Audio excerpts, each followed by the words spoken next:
me hearties, arg, and welcome to another episode, the first episode of Full Stream Ahead, har!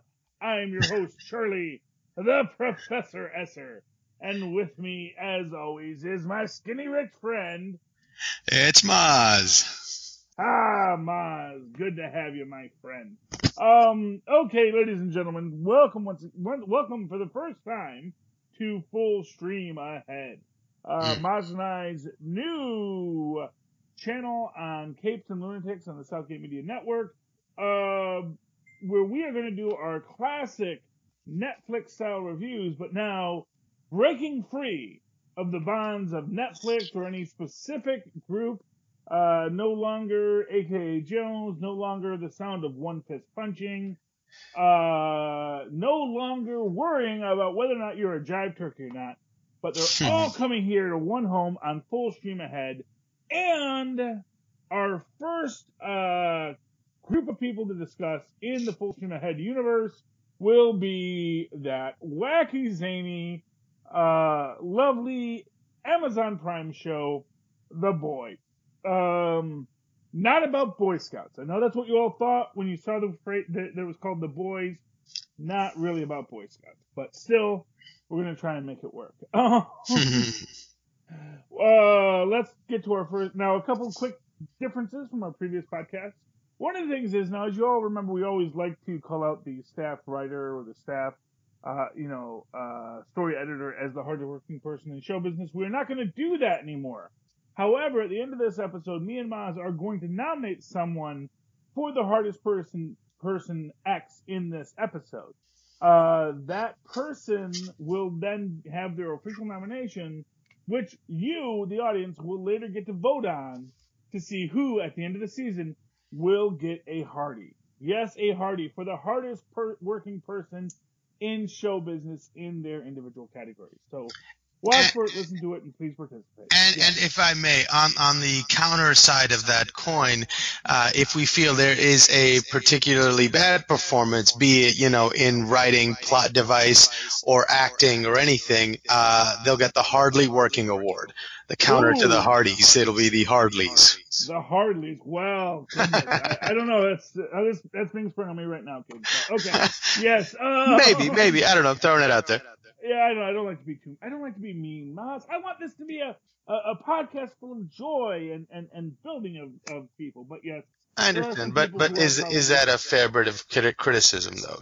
Yeah, I mean, there's ways to be fair in critiquing people without being mean. Certainly. Well, here's what I'll tell you. Anyone that's on this show is doing more than I'm doing with my life. So, I'm always loath to be too judgmental. But we'll get to that later.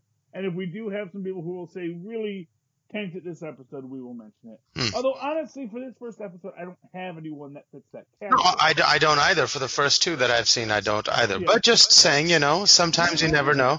There may be some stumbling block that needs to be pointed out. That'll be our warning to you people over at The Boys to keep up the good work. Okay. But tonight's episode, the name of the game. Season 1, Episode 1. When a soup kills the love of his life, AV salesman Huey Campbell teams up with Billy Butcher, a vigilante hell-bent on punishing corrupt soups, and Huey's life will never be the same again. Our director this week is Dan Trachtenberg. Eric Kripke gets our developed by credit. Garth Ennis, of course, and Derek Robertson get our comic book credits. And no other,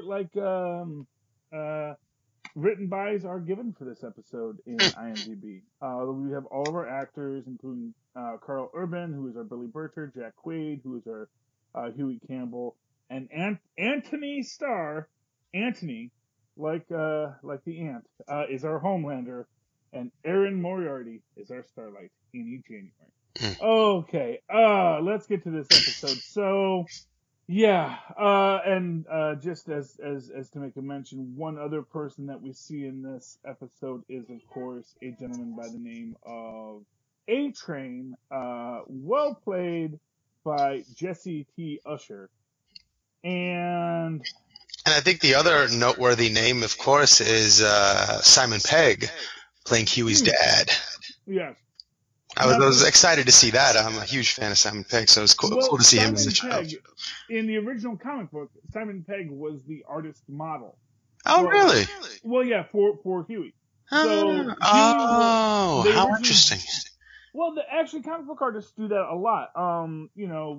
As an example, the character of Sinestro is actually built off of, I'm blanking on his name, but he was a British actor with a little mustache, and, yeah, but he was very famous. He was in a lot of films, and basically played, he was in, oh no, not Michael Caine, but dang it, and I had his name earlier today, and it's already gone. But yeah, but a lot of times, comic artists will just pick an actor at random, and they'll draw a character to look like that actor.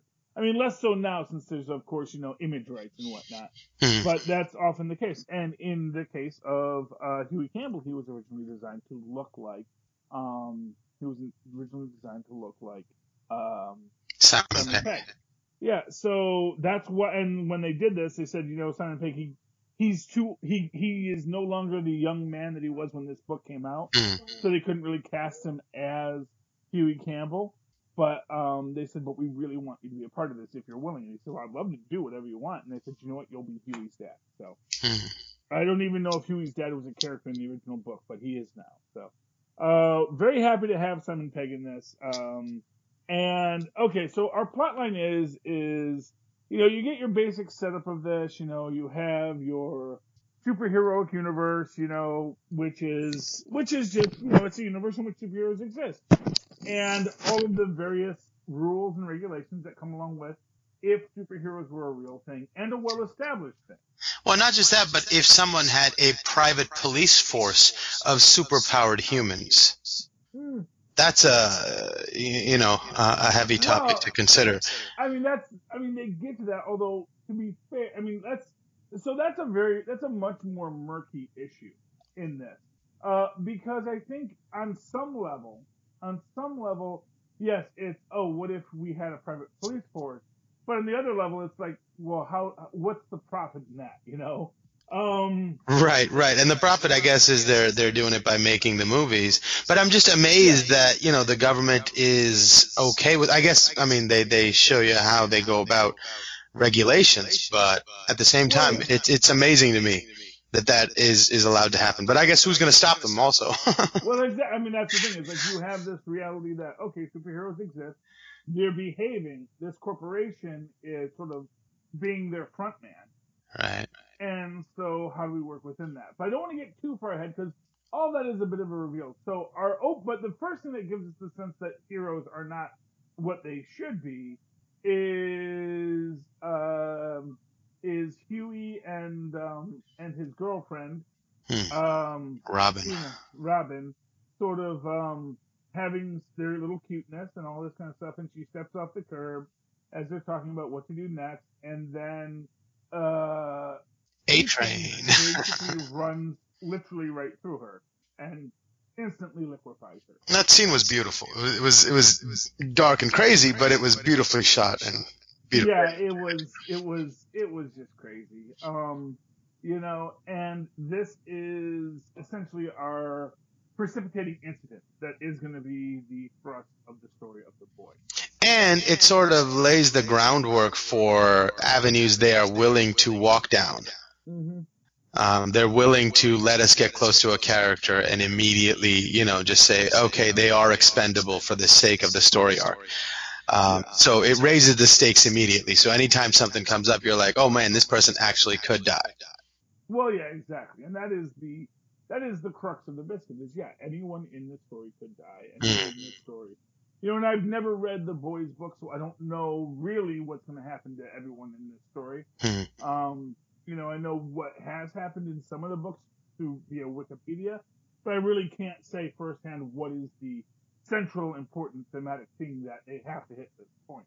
Right. And I just thought this scene, just the opening scene, was so successful because I found myself thinking in the quick little banter that they had between them as he was still working behind the counter. It was adorable, and you instantly fell in love with the two of them together. They really, and I was like, man, they're doing this so well right off the bat. I'm so invested in these characters right away, and I was impressed by that. And boom, right away they lay the hammer down and she dies. And you're like, wow, I thought that was really, really a successful emotional moment that they wanted to create, and they definitely succeeded there.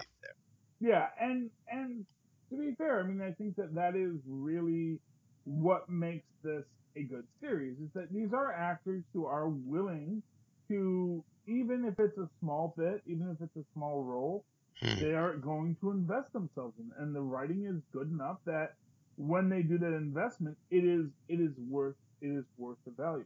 Yeah. To the point where you can really feel, you can feel when people, you can feel why, Jack Quaid, Huey Campbell's character, is going to be this hung up on Robin, played by Jess Salguero, because you can see she is she is worth feeling devastated over. And you could feel the love between them, and that just makes it a really great thing. Our secondary, because we do have two plots in this, and one is, of course, our central idea of Hugh and his loss, and then the secondary story is Erin Moriarty, Starlight / Annie January, who is sort of getting called up to the major, as it were. Where clearly, super powered people are a thing in this universe, but there's being super powered and patrolling your small town and smacking around muggers, and then there is getting called up to the majors, to the seventh. Yeah.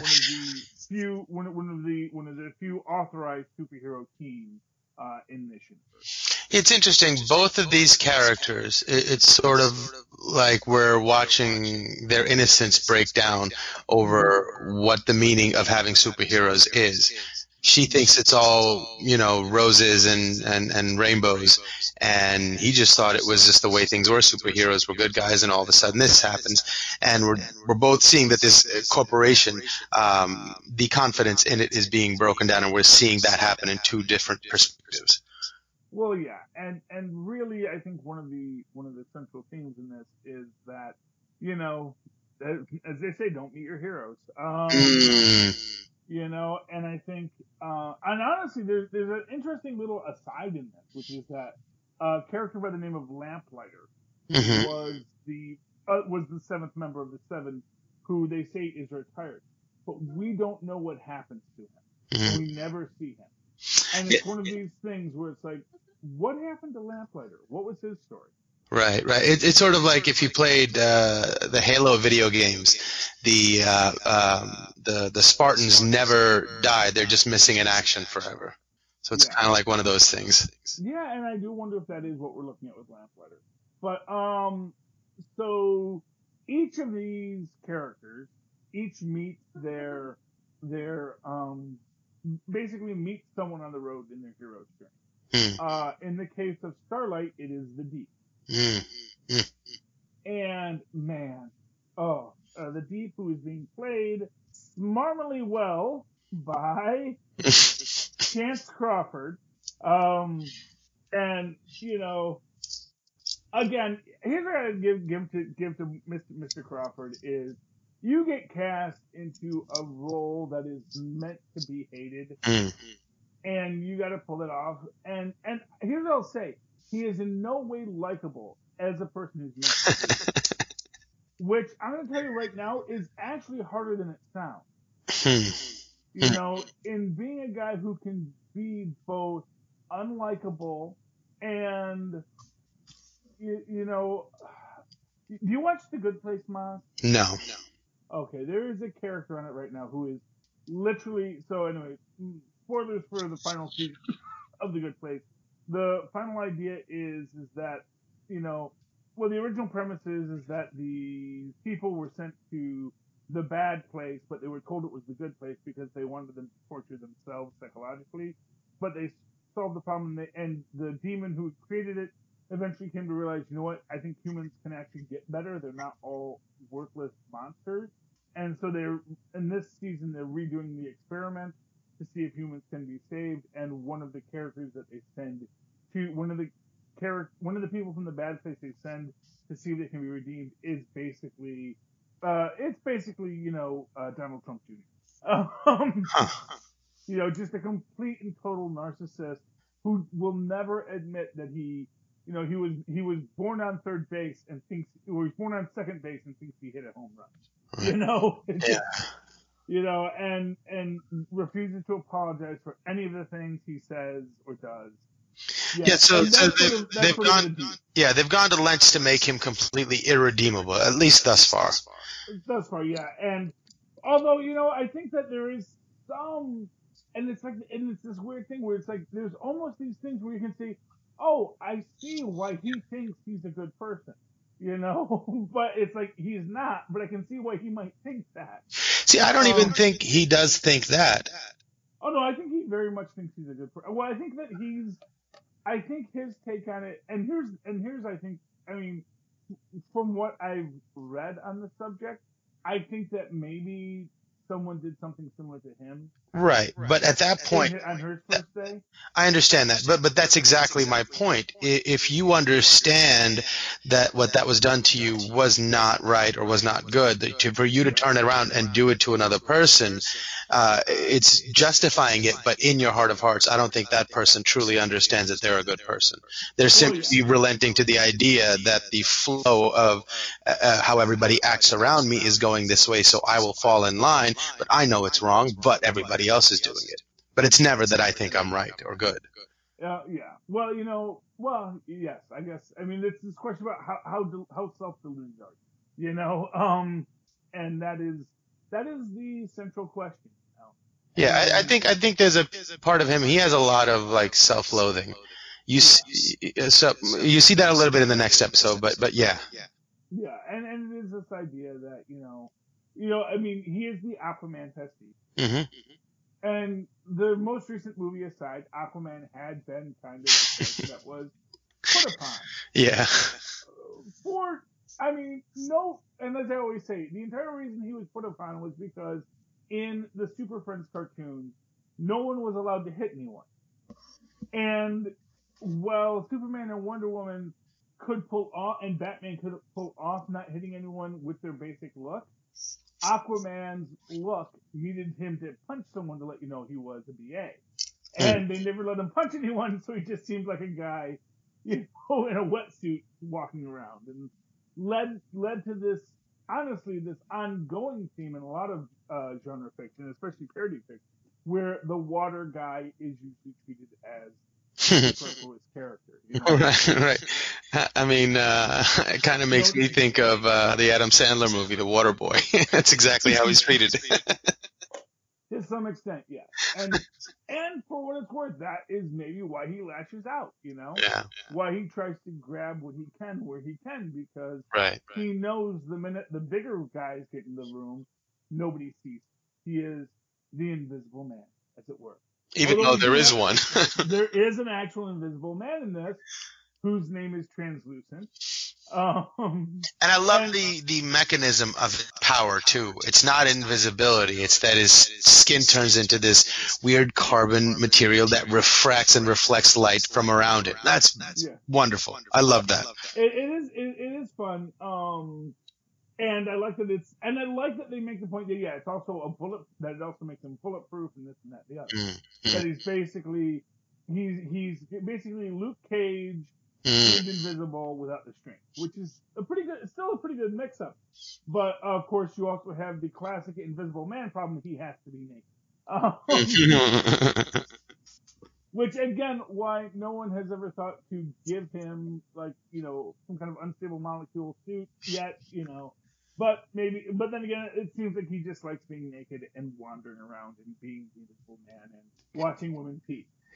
Yeah, I mean, like, it does seem like the ultimate in voyeurism slash, what's the other one where you like showing off or Exhibition. exhibitionism, right? Yes. Although it's an interesting aspect of this, you notice that those are, while they are quote unquote gender neutral bathrooms, Hmm. they have urinals.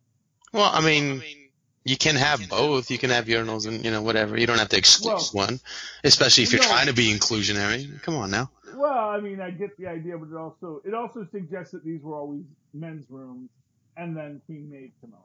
You know what I mean? I guess that depends on how you want to look at it. Yeah. Well, trust me, I don't think the patriarchal vibes are meant to be ignored in this. That's a fair point. I don't think this is meant to be a woke society. Yeah. Doppelganger, who we'll see next episode, aside. Mm. Oh, there's a character I wish we did more with. But anyway, so in this concept,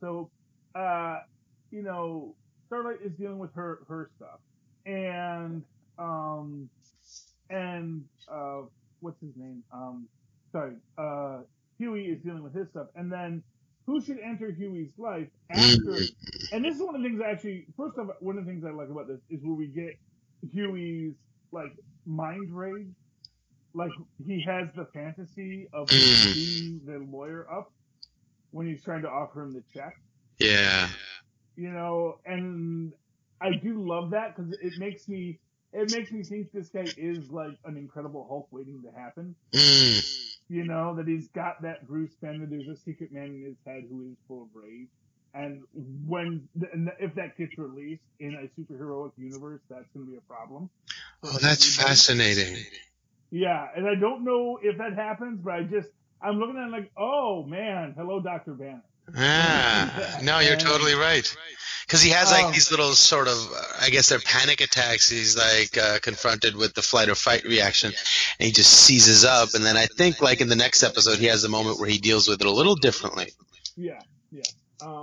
But in this case, he is dealing with this, and he doesn't want to sign it, but then he meets Billy Butcher.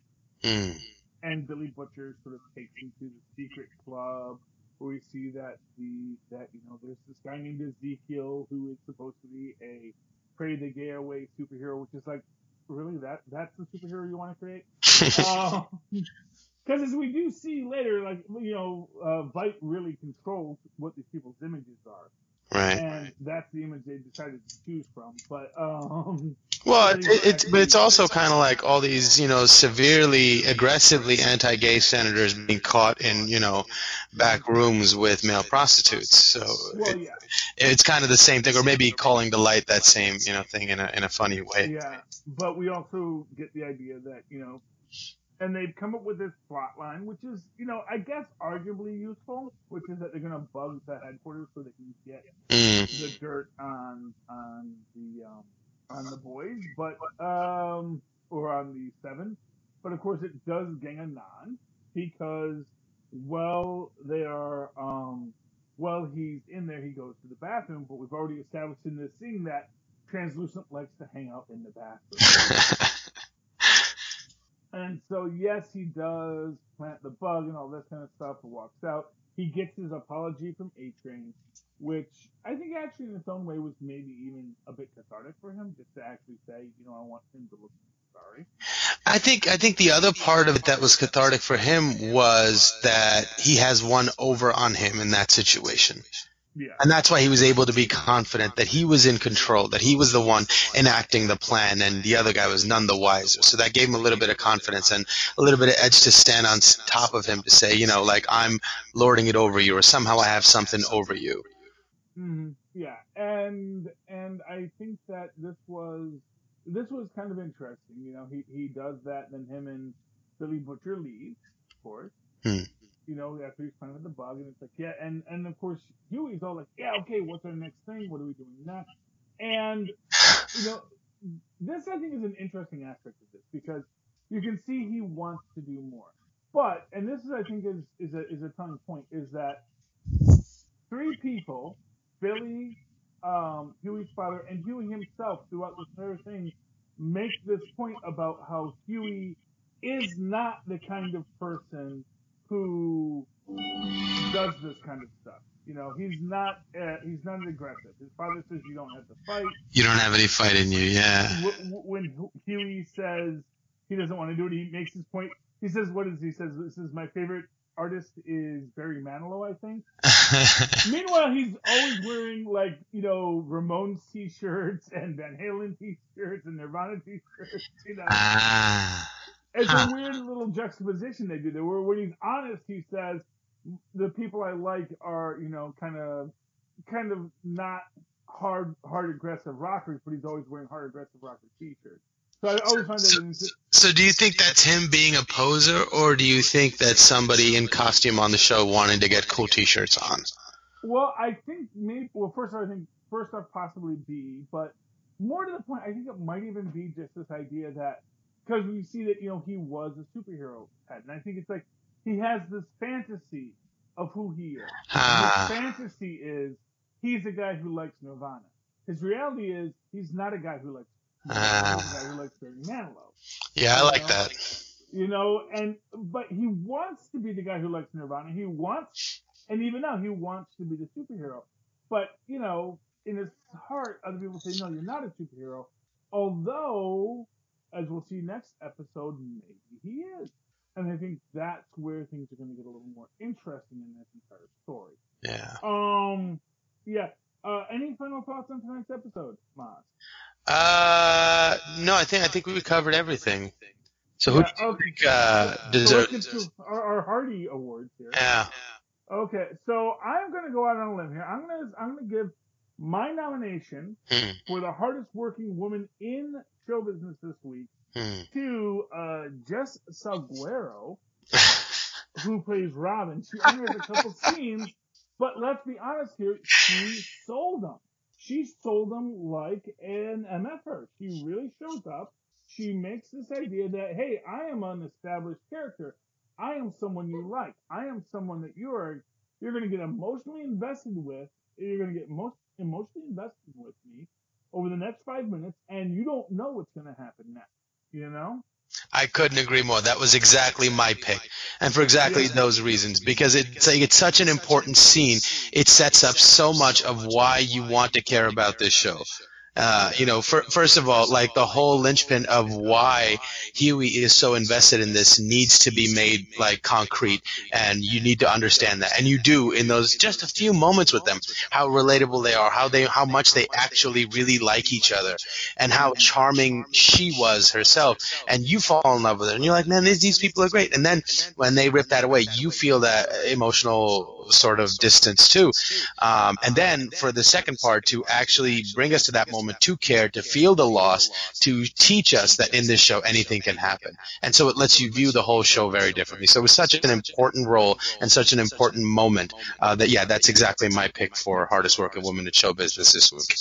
And I'm also going to give I want to give another one for best supporting hardest working person. And that I want to give to Chance Crawford. Who's that? The Deep. Oh, okay, for his effort to be as smarmy as he possibly could, and still seem very likable.